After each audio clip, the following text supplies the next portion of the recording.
Simple d'utilisation, fiabilité, richesse des fonctionnalités.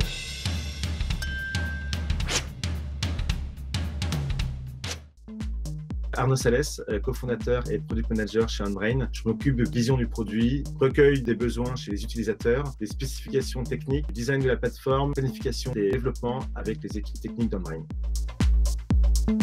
OnBrain est plateforme SaaS qui permet en fait aux grandes entreprises européennes de négocier des titres de dette avec des investisseurs, tout ça au travers d'intermédiaires bancaires. Cette plateforme est en ligne depuis quelques semaines. On a réussi à effectuer nos premiers tests avec des acteurs du marché il y a peu et aujourd'hui nous sommes en plein déploiement, onboarder les nouveaux utilisateurs et aussi de se déployer dans d'autres pays comme l'Angleterre, l'Espagne, la Belgique ou les États-Unis.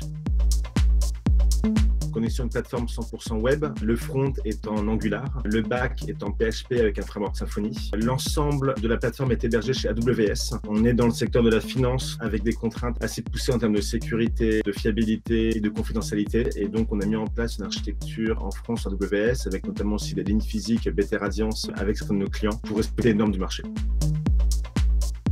Cette vision peut provenir de différentes datas qui peuvent être soit les datas qui possèdent en interne, les notations et autres, soit des datas extérieures que des banques centrales où les publient aussi pas mal d'informations qui peuvent être réutilisées, soit aussi des informations qui viennent directement de la plateforme. Donc l'idée pour nous était vraiment de créer un dashboard complet sur lequel on regroupe les différentes sources d'informations, qu'elles soient extérieures, qu'elles soient internes aux clients ou internes à la plateforme, pour que l'utilisateur puisse les lire très très rapidement.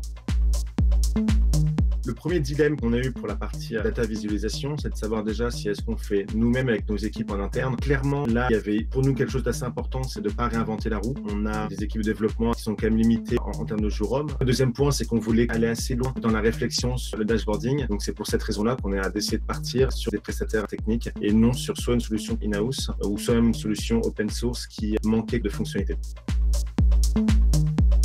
On voulait aussi une solution qu'on pouvait héberger nous-mêmes. On avait une infrastructure assez chargée, donc il fallait que cette solution puisse être compatible avec notre hébergement sur Amazon Web Services. On essaie de trouver des équipes qui fonctionnent un petit peu comme les nôtres. On est une petite structure, on essaie d'avoir une réactivité la plus efficace possible. C'est ce qu'on cherchait aussi, d'avoir des clients qui nous ressemblent un petit peu dans la manière de fonctionner, et c'est ce qu'on a retrouvé chez Toutcontoco.